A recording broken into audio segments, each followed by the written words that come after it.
প্রিয় দর্শক, আমন্ত্রণ জানাচ্ছি এনটিভির সাপ্তাহিক আয়োজন ইভ্যালি তথ্য প্রযুক্তির দুনিয়ায়। দেশের তথ্য প্রযুক্তি খাতের নানা দিক নিয়ে সাজানো হয়েছে আমাদের এই আয়োজন। সাথে আছি আমি তাসরিমা নাহিদ। গত ৬-৭ বছর বাংলাদেশের ই-কমার্স খাত এগিয়ে গেছে অনেকটাই, তবে অনিয়মের অভিযোগ করছেন গ্রাহকরা। এমন পরিস্থিতিতে সরকার অ্যাস্ট্রো আইন সংযোজন করে ই-কমার্স খাতকে যুগোপযোগী করার কথা বলছে। তবে ই-কমার্স উদ্যোক্তারা বলছেন ভিন্ন কথা। ম্যাজিক না, মানে একটা কথা আছে যে if it's too good to be true it's not true, right? তো এটা হলো অনেকটা কুমিরছানা দেখানোর মতো, রাইট? আপনি একজনকে একটা বড় লাভের লোভ দেখিয়ে টাকা নিয়ে এসছেন, রাইট? এখন ওই টাকাটা তো আপনার ফেরত দিতে হবে কারো কাছে, রাইট? আপনি যে বাইকের একটা দাম, ডিস্ট্রিবিউটরদের মার্জিন কিন্তু খুব কম, হয়তো 10%, 12%, 15% এরকম মার্জিন হয়। তো 100 টাকা বা 1 লাখ টাকার যে বাইক, সেখানে ম্যানুফ্যাকচারারকে আপনার হয়তো 90,000 টাকা দিতে হচ্ছে। 10,000 টাকা হলো আপনার লাভ, আপনি অ্যাজ এ ডিস্ট্রিবিউটর। ধরে নিলাম যে আপনি একেবারে ম্যানুফ্যাকচারের সাথে ডাইরেক্টলি কাজ করছেন। তো আপনি ওইখানে 50,000 টাকায় বাইকটা কি করে বিক্রি করবেন? দেশীয় বেশ কিছু ই-কমার্স প্রতিষ্ঠানের বিরুদ্ধে এমন অভিযোগ উঠেছে। সেই সব ই-কমার্স প্রতিষ্ঠানের বিরুদ্ধে অনিয়মের অভিযোগে দেশীয় ব্যাংকগুলোও ব্যবস্থা নিয়েছিল। ই-কমার্স খাতের উদ্যোক্তা পাঠাওয়ের প্রেসিডেন্ট ফাহিম আহমেদ তুলে ধরেছেন এই অনিয়মের চিত্র।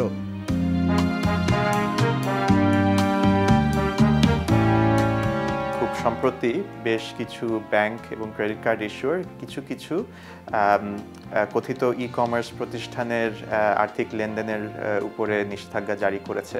যে ই-কমার্স প্রতিষ্ঠানগুলোর বিরুদ্ধে আর কি এই অভিযোগগুলো এসছে, তারা কিন্তু কেউই প্রকৃত ই-কমার্স প্রতিষ্ঠান না।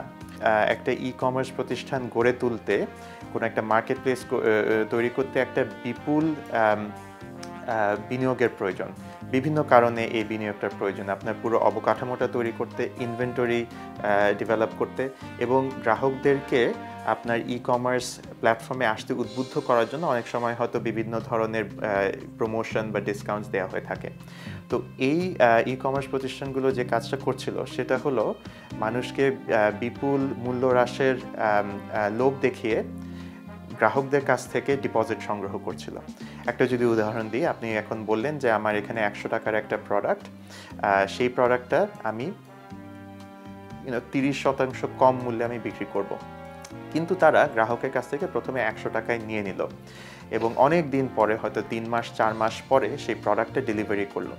এখন এই জিনিসগুলোর উপরে কিন্তু হয়তো তাদের মার্জিন খুবই সামান্য, কারণ ম্যানুফ্যাকচারারদেরই মার্জিন কম, সেটা হয়তো ধরেন 10 টাকা। এখন গ্রাহকদের কাছ থেকে সে 100 টাকায় তুলে নিল, পরে বললো যে হ্যাঁ আমি তোমাকে ওই 30 টাকাটা ফেরত দিব, ক্যাশব্যাক। কিন্তু সেই ক্যাশব্যাকটাও কিন্তু ক্যাশব্যাক না, সেই ক্যাশব্যাকটাও তারা দিল একটা ডিসকাউন্ট কুপন হিসাবে বা ই মানি হিসাবে। সেই ই মানিটা জুড়ে বসলো তাদের ই-কমার্স প্ল্যাটফর্মে এবং সেই টাকাটা কিন্তু তারা যে কোনো মুহূর্তে উত্তোলন করতে পারবে না। সেই টাকাটা আবার তাদের ওই প্ল্যাটফর্মের মধ্যেই খরচ করতে হবে। তো এখন আপনি দেখেন, 100 টাকার পণ্য যেটা বিক্রি করার জন্য 90 টাকা খরচ হলো ওই ই-কমার্স প্রতিষ্ঠানের, অর্থাৎ তার ওইখানে 10 টাকা লাভ হলো, কিন্তু তার আবার 30 টাকা ফেরত দিয়ে দিতে হচ্ছে গ্রাহককে। এটা সে কীভাবে করবে? এটা একমাত্র সে তখনই সম্ভব সে যদি সেই বাকি 20 টাকার বিনিয়োগ তুলে আনে। এখন এই ই-কমার্স প্রতিষ্ঠানগুলো যাদের এগেনস্টে অভিযোগ এসেছে, তারা কেউই কিন্তু সেরকম পরিমাণে দেশীয় অথবা বৈদেশিক বিনিয়োগ যে সংগ্রহ করতে পারেছে তা আমার জানা নেই।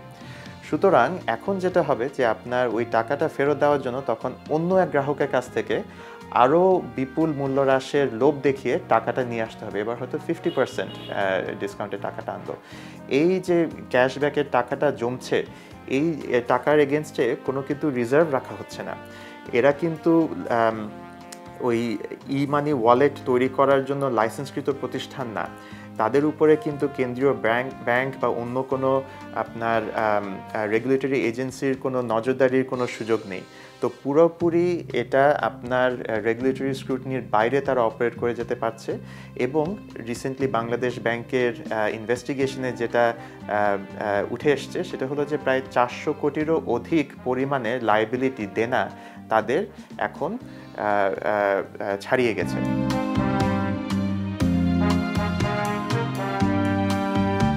ফাহিম আহমেদ বলছেন, বেশ কিছু ই-কমার্স প্রতিষ্ঠান বাংলাদেশ ব্যাংকের আইন অমান্য করছে। বিনিয়োগ সংগ্রহ, ইমানি, ডিজিটাল ওয়ালেটের মতো লাইসেন্স না থাকলেও তেমন কার্যক্রম চালানোর অভিযোগ এনেছেন তিনি। বাংলাদেশ ব্যাংক এর নীতিমালা অনুযায়ী, পেমেন্ট সিস্টেমস নীতিমালা অনুযায়ী লাইসেন্স ছাড়া কেউই ডিজিটাল ইমানি ওয়ালেট অপারেট করতে পারবে না। এটা হলো মূলত একটি আর্থিক প্রতিষ্ঠানের জুরিসডিকশন। তো এখানে যে অভিযুক্ত প্রতিষ্ঠানগুলো আছে তারা প্রথমত একটা ডিজিটাল মানি ওয়ালেট অপারেট করতো উইদাউট এনি লাইসেন্স। তো এটা হলো প্রথম অভিযোগ। এবং শুধু যে তারা লাইসেন্সবিহীন ওয়ালেট অপারেট করতো তাই না, তারা বিপুল পরিমাণে অর্থ সংগ্রহ করেছে এবং যে টাকাটা তারা অনেক সময় ধরে আটকে রেখেছিল। এটা হলো প্রথম সমস্যা। দ্বিতীয় সমস্যা হলো যে এর এগেনস্টে তারা যে ক্যাশব্যাকগুলো দিচ্ছিল সেটা হলো ডিজিটাল মানি আকারে। তো আপনি যদি এখন আপনার মোবাইল ফাইন্যান্সিয়াল অ্যাকাউন্টে, মোবাইল ব্যাংকিং অ্যাকাউন্টে আপনি যদি 100 টাকা ঢোকান, ওই 100 টাকা এগেনস্টে কিন্তু একটা সেটেলমেন্ট অ্যাকাউন্টে সেই টাকাটা সংগৃহীত থাকে এবং কেন্দ্রীয় ব্যাংকের নজরদারি থাকে। তারা ডেইলি বেসিসে, উইকলি বেসিসে মনিটর করে যে ডিজিটাল মানি ব্যালেন্স কত আছে এবং ফিজিক্যাল মানি ব্যালেন্স কত আছে, দুটার অ্যামাউন্ট একই থাকতে হবে। কিন্তু এই সব ই কমার্স প্রতিষ্ঠানের ক্ষেত্রে তারা যে ক্যাশব্যাকগুলো দিচ্ছিল ওটার এগেনস্টে তারা কোনো প্রভিশন রাখছিল না, সেই সমপরিমাণ অর্থ তারা কোনো সেটেলমেন্ট ব্যাংকে রাখছিল না এবং সর্বোপরি সেখানে কেন্দ্রীয় ব্যাংকের কোনো ওভারসাইটেরও সুযোগও ছিল না। তৃতীয় যে সমস্যা, তারা এখানে ডিটারমিন করছিল যে আপনার যে ক্যাশব্যাকটা আছে, ব্যালেন্সটা আছে, সেটা আপনি কখন ব্যবহার করতে পারবেন, কখন ব্যবহার করতে পারবেন না। এটা কি আপনি ধরেন পরে আরেকটা জিনিস কিনবেন তখন 100% পুরো অ্যামাউন্টে আপনি ব্যবহার করতে পারবেন নাকি অর্ধেক অ্যামাউন্টটা ব্যবহার করতে পারবেন। তো সেখানে তারা ভেলোসিটি অফ মানিকে ইম্প্যাক্ট করছিল। এটা অনেকটা মানে নতুন করে মুদ্রা তৈরি করার মতোই ব্যাপার দাঁড়িয়ে গেছিল। এটা মানে বাংলাদেশে এবং যে কোনো দেশে মুদ্রা নীতির উপরে কর্তৃত্ব থাকে মাত্র একটা অথরিটি, সেটা হলো কেন্দ্রীয় ব্যাংকের। সেখানে তারা যে শুধু আর্থিক প্রতিষ্ঠানের জায়গাটাই নিয়ে নিয়েছিল তা না, লাইসেন্স ছাড়া, তারা এমনকি কেন্দ্রীয় ব্যাংকের জায়গাতেও তারা চলে এসেছিল। তো এই যে কার্যক্রম, এটা অনেক আগেই বন্ধ করে দেওয়ার সুযোগ ছিল এবং আমাদের এক্সিস্টিং লজ অ্যান্ড রেগুলেশনসের আওতায় পেমেন্ট সিস্টেমস গাইডলাইন যেগুলো আছে দেশের প্রচলিত আইন, সেই অনুযায়ী কিন্তু তাদেরকে বন্ধ করে দেওয়ার সুযোগ ছিল। ই কমার্স খাতের সংকট নিরসনে আনা নতুন এসক্রো আইনে উদীয়মান এই খাত চ্যালেঞ্জের মুখে পড়তে পারে বলে তিনি আশঙ্কা প্রকাশ করেছেন। নতুন যে এসক্রো আইন এসছে ওটার উদ্দেশ্য এবং লক্ষ্য সবগুলোর সাথেই আমি একমত এবং সেটাকে আমি অভিনন্দন জানাই। তবে এই ধরনের জালিয়াতি ঠেকাতে কতটুকু সহায়ক ভূমিকা পালন করবে সেটা ব্যাপারে আমি সন্দিহান। কারণ আগেও আপনি দেখেছেন যে প্রতারণা হয়েছে মাল্টি লেভেল মার্কেটিং MLM এই নামে, এখন প্রতারণা হয়েছে ই কমার্সের নামে, ভবিষ্যতের প্রতারণা হবে হয়তো অন্য কিছুর নামে। তো আমরা যদি এখনকার সমস্যাটা সমাধান করার জন্যই পলিসি তৈরি করি তাহলে আমরা সবসময় পিছিয়ে থাকবো।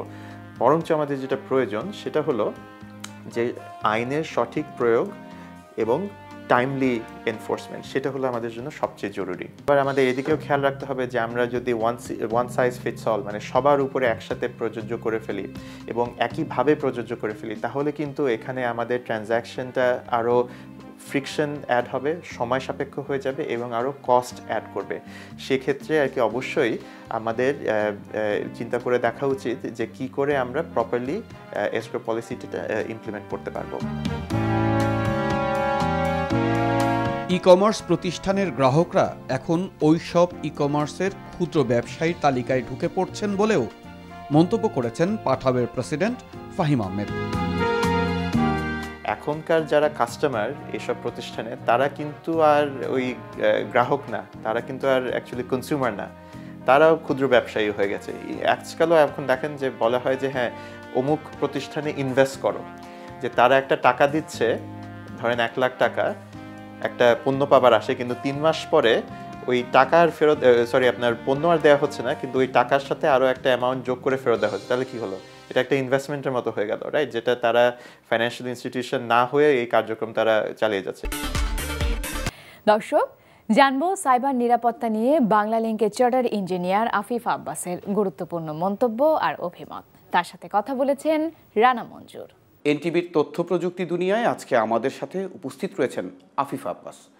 আফিফ আব্বাস কাজ করছেন বাংলালিংকে।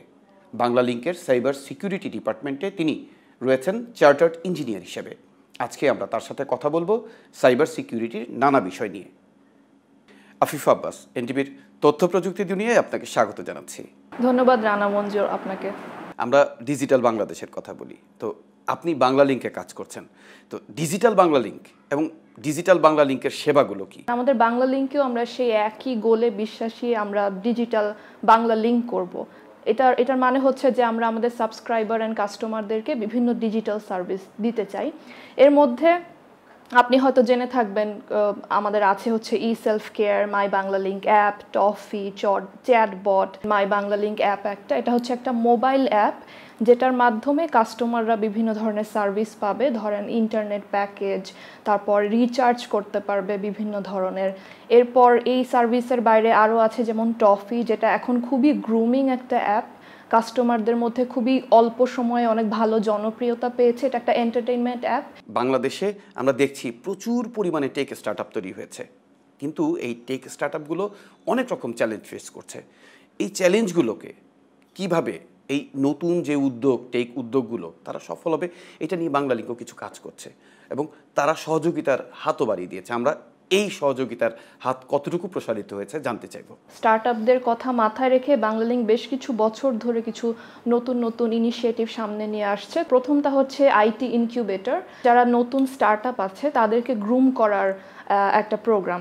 বাংলালিংকে কিছু ইন্টারনাল আমাদের কলিগ আছেন যারা কিনা স্টার্টআপ রিলেটেড এক্সপার্টিস রেখে থাকেন, তারা আমাদের এই স্টার্টআপগুলোকে গ্রুম করে। এটার বাইরে আমাদের একটা প্রোগ্রাম আছে যেটাকে আমরা বলি ইনোভেটরস।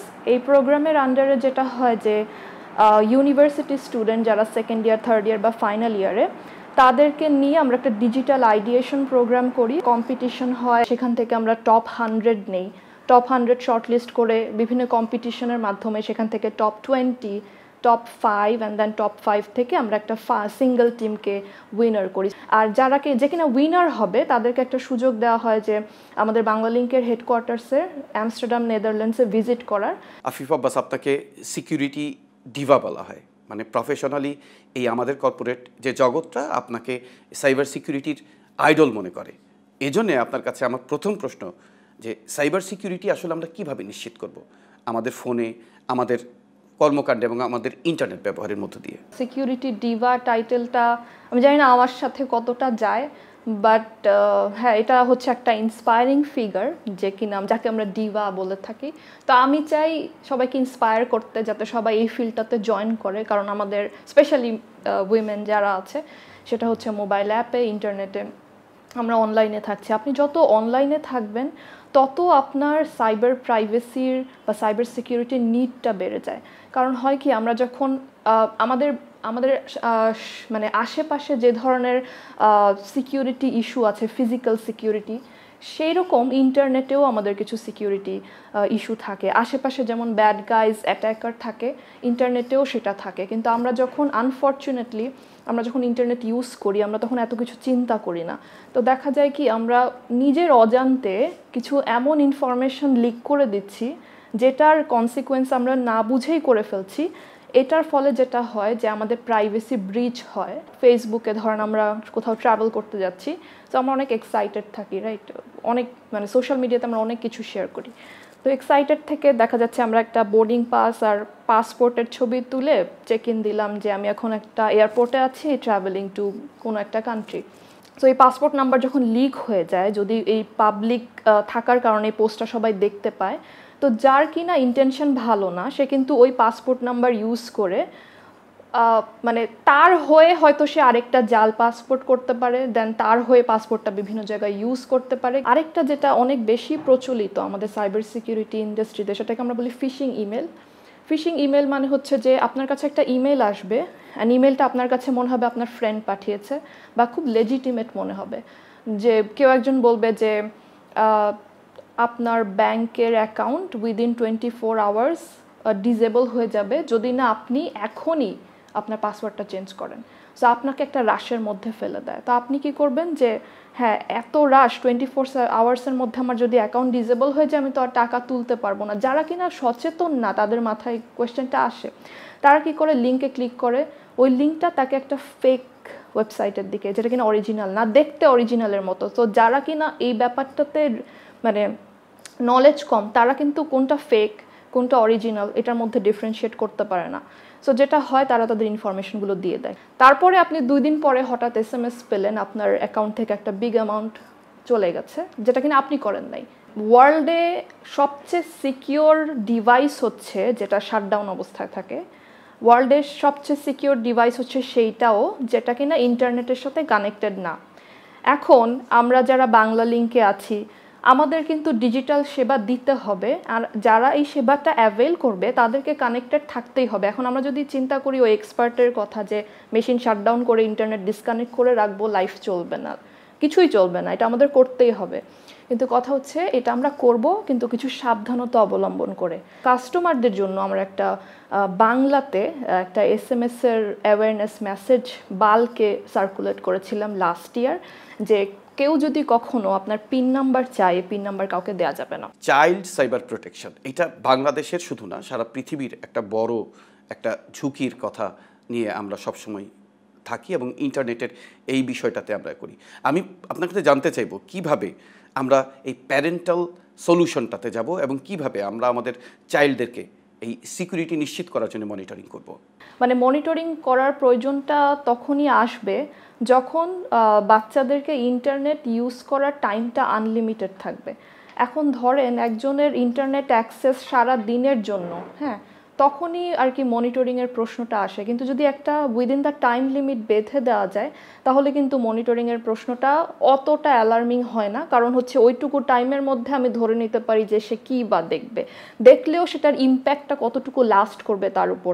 কিন্তু আমার যদি অবাধ ইন্টারনেট থাকে, 24/7 অ্যাক্সেস থাকে, একে তো মনিটরিং করা টাফ, আপনি যেটা বললেন যে আসলে সে কি কন্টেন্ট দেখছে, কোথায় যাচ্ছে। হ্যাঁ, ইউটিউবে এটার হিস্ট্রি চেক করা যায়, বাট কথা হচ্ছে হিস্ট্রি রিমুভও করা যায়। তো আজকালকার বাচ্চারা অনেক স্মার্ট, ওরা যেটা করে যে সেপারেট নিজের একটা আলাদা অ্যাকাউন্ট ক্রিয়েট করছে। এই ক্ষেত্রে যেটা প্যারেন্টসরা করতে পারে, মানে তাদেরকে প্যারেন্টাল কন্ট্রোল সেটা একটু স্ট্যাবলিশ করতে হবে, যে ইন্টারনেটে জাস্ট একটু ভিজিবিলিটি রাখা, যে একটা সার্টেন এজ পর্যন্ত বা সার্টেন এজের আগে বা পরে কেউ যদি ইন্টারনেটে কন্টেন্ট দেখে, সো প্যারেন্টসদেরকে একটু ভিজিবিলিটি রাখতে হবে যে সে কোন সময় পর্যন্ত ইন্টারনেট ব্যবহার করছে, সে কোন সাইটগুলোতে বেশি যাচ্ছে, কোন পারপাসে ইউজ করছে। বাচ্চাদের উপর এই ধরনের মনিটরিংটা রাখাটা এখন অনেক ইম্পর্ট্যান্ট হয়ে গেছে। এইটা নিয়ে কিন্তু অলরেডি বিভিন্ন টেক কোম্পানি কাজ করছে, যে সলিউশনটার নাম হচ্ছে প্যারেন্টাল কন্ট্রোল। সো ওইটা নিয়ে মানুষ কাজ করছে, যেটা কিনা সেপারেটভাবে পারচেস করতে হয়। সো প্যারেন্টসরা যেটা করতে পারে সেটা আলাদাভাবে একটা পারচেস করে সলিউশন হিসেবে ইন্ট্রোডিউস করতে পারে। আফিফ আব্বাস, আপনি বলছিলেন শিশুদেরকে কিভাবে অভিভাবকরা নিরাপত্তা দিবে, সুরক্ষা দিবে, পাশাপাশি কিভাবে তাদেরকে মনিটরাইজেশন করা যাবে, তাদেরকে দেখভাল করতে হবে। এই জন্যে আমাদের আরেকটা বিষয়ে আমরা আপনার কাছে জানতে চাইবো, সেটা হলো যে আসলে সাইবার বুলিং শিশুরা শিকার হচ্ছে, সাইবার বুলিংয়ের উইমেনরা শিকার হচ্ছে এবং বিভিন্ন ক্রাইমও ঘটতেছে, ইন্টারনেটে সাইবার ক্রাইমও হচ্ছে। তো এইখান থেকে আমরা আসলে কিভাবে আমাদের এই সমাজকে রক্ষা করব? অনলি রেমেডি বা সলিউশন সেটা হচ্ছে in case of the people, যেটা আমি বললাম টেকনোলজি। আপনি টেকনোলজিকে টেকনোলজি দিয়ে বিট করতে পারবেন, প্রসেসকে প্রসেস দিয়ে বিট করতে পারবেন, পিপলকে আপনাকে পিপল দিয়ে বিট করতে হবে। আমি কিছুদিন আগে কিছু অ্যাওয়ারনেস ভিডিও দেখছিলাম, মেসেজ দিচ্ছিল একজন আরেকজনকে যে আমি কি কি করলে অনলাইনে সেফ থাকতে পারি। সো এই ধরনের অ্যাওয়ারনেস রিলেটেড মেসেজ যত আমরা কমিউনিকেট করব, যত বেশি সার্কুলেট করব, যে কিনা অনলাইনে রেগুলার কানেক্ট হয়, সে বুঝবে যে আমার কি ধরনের কন্টেন্ট কার সাথে শেয়ার করা উচিত। প্রথমত আমি কি শেয়ার করছি, দ্বিতীয়ত আমি কার সাথে শেয়ার করছি, তাকে কি আমি আসলেই চিনি কিনা। কারণ আমাদের যেটা একটা টেন্ডেন্সি থাকে, যারা নতুন ফেসবুক ইউজ করে র্যান্ডম অ্যাড অ্যাকসেপ্ট করে ফেলে, অনেক ঘনিষ্ঠ হয়ে যায় বা অনেক ধরনের প্রবলেমের সম্মুখীন হয়। কিন্তু এই যে ট্রাস্টের একটা ব্যাপার, এই জায়গাটাতে আরেকটু আমি বলবো যে আরেকটু চুজি হতে হবে, আরেকটু অ্যাওয়্যার হতে হবে, আরেকটু মানে সতর্ক থাকতে হবে। আফিফ আব্বাস, একটা হ্যাকিং নিয়ে আপনার কাছে একটা প্রশ্ন করতে চাই। বিশ্বজুড়ে এই হ্যাকিংয়ের এই বিষয়টা খুব আলোচিত। আমরা কিভাবে হ্যাকিং থেকে নিজেদেরকে, নিজেদের ওয়েবসাইটগুলোকে, নিজেদের ফোনগুলোকে রক্ষা করব? পাশাপাশি বিভিন্ন অ্যাপ আছে যে অ্যাপগুলো আমরা সহজেই আমাদের মোবাইলে ইনস্টল করে ফেলি, এইটা নিয়ে আসলে আপনার পরামর্শ শুনব। হ্যাকিংয়ের ভিকটিম যে কেউ হতে পারে, অ্যান্ড এই ক্ষেত্রে বেসিক্যালি রেসপন্সিবিলিটিটা তাদের বেশি যাদের সার্ভিস আমি ইউজ করি।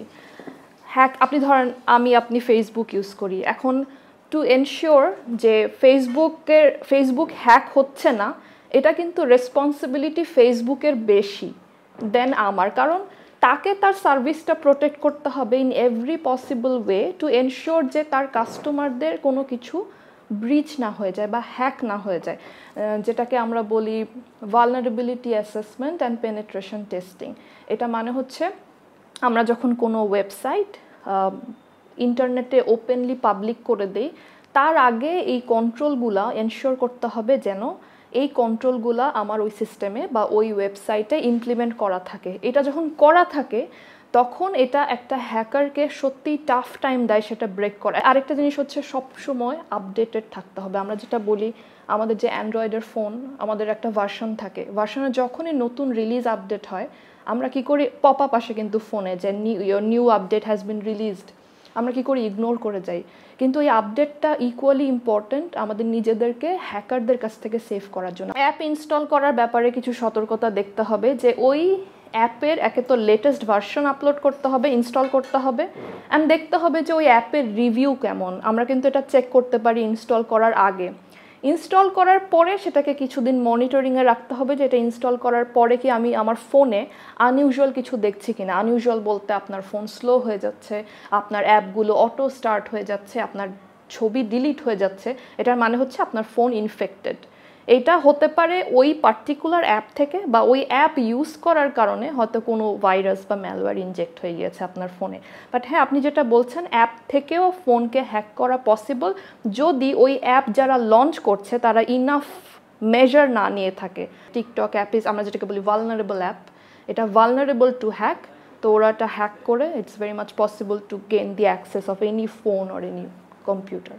এনটিভির তথ্য প্রযুক্তি দুনিয়ায় আপনার গুরুত্বপূর্ণ তথ্য ও মূল্যবান মতামত দেওয়ার জন্য আপনাকে অশেষ ধন্যবাদ। ধন্যবাদ আপনাকে, ধন্যবাদ এনটিভিকে, এবং সেই সাথে ধন্যবাদ এনটিভির সকল দর্শককে। ৮-১০ বছর বয়সী শিশুরা শিখছে অ্যানিমেশন।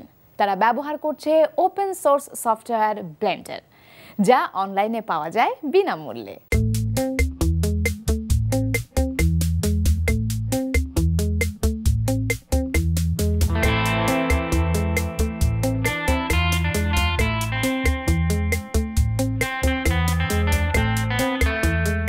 এই শিশুরা শিখছে অ্যানিমেশন। এদের কারো বয়স ৬ থেকে ৭ বছর, কারো বা ১২ থেকে ১৪ বছর। অ্যানিমেশন শিখতে তারা শিখছে ব্লেন্ডার সফটওয়্যার। এই সফটওয়্যারটি তারা ইন্টারনেট থেকে বিনামূল্যেই কম্পিউটার বা ল্যাপটপে ডাউনলোড করে নেয়। এরপর নিজেরাই সফটওয়্যার টুলগুলো ব্যবহার করা শুরু করে আর শিখে নেয় 3D মডেলিং আর অ্যানিমেশন।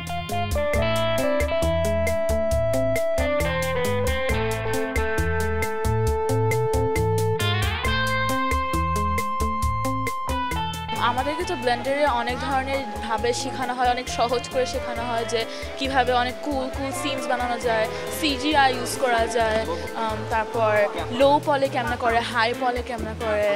অ্যানিমেশন দিয়ে অনেক কিছু করা যায়, movies, 3D models, most of all যেগুলো সিজিআই ফিল্মস থাকে মোস্ট অফ দ্য টাইমস ওগুলো হচ্ছে গিয়ে অ্যানিমেশন থ্রু করা হয়।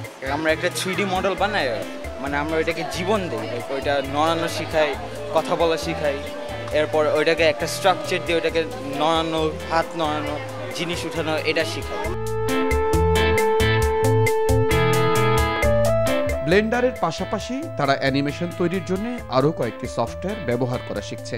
তবে 2D মুভি বানাতে তারা ব্যবহার করছে ক্রিটা। এছাড়া সিনেমাটোগ্রাফি, ফিজিক্স সিমুলেশনও শিখছে তারা।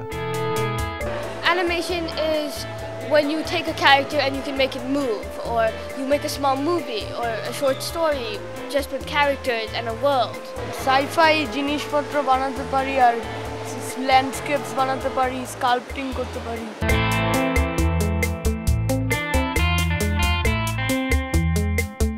টেক একাডেমির শিক্ষক ফাবি নাহিয়ান মাধুর্য শিশুদের অ্যানিমেশন শেখাতে কাজ করছেন দীর্ঘদিন ধরেই। তিনি বলছেন শিশুরা কিভাবে সহজেই শিখতে পারে এই আধুনিক প্রযুক্তি জ্ঞান। আমরা ফার্স্টে যেটা করি সেটা হচ্ছে বাচ্চাদেরকে সফটওয়্যারটা পরিচিত করিয়ে দেই যে এই সফটওয়্যারটা আসলে কীভাবে ওরা মুভ করবে।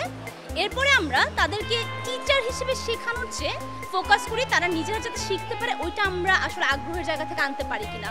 আমরা তাদেরকে আগ্রহটা ক্রিয়েট করে দেই, বাকিরা তারা নিজেরাই শিখে নেয়, নিজেরা আমাদেরকে দেখায়। যখন সমস্যা ফেস করে আমাদেরকে বলে যে আমরা এই জায়গাটাতে আটকিয়ে যাচ্ছি বা এটাতে একটু হেল্প করলে ভালো হয়, তখন আমরা তাদের হেল্প করি।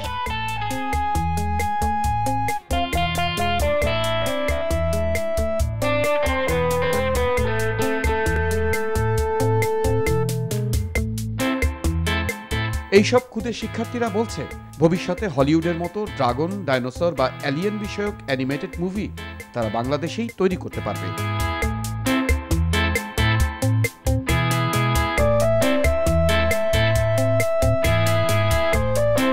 দর্শক, আজ এ পর্যন্তই। কেমন লাগলো আমাদের আয়োজন? আমাদের অনুষ্ঠান সম্পর্কে আপনাদের মতামত ও পরামর্শ জানিয়ে মেইল করুন tpd@ntvbd.com এই ঠিকানায়। আর অনলাইনে অনুষ্ঠানটি দেখতে ভিজিট করুন NTV অনলাইন www.ntvbd.com। আপনাদের সাথে নিয়ে পথ চলতে চাই আমরা। আবারও ইভালি তথ্য প্রযুক্তি দুনিয়া দেখার আমন্ত্রণ রইল। সবাইকে শুভেচ্ছা জানিয়ে আজ বিদায় নিচ্ছি। ভালো থাকুন, NTVর সাথেই থাকুন।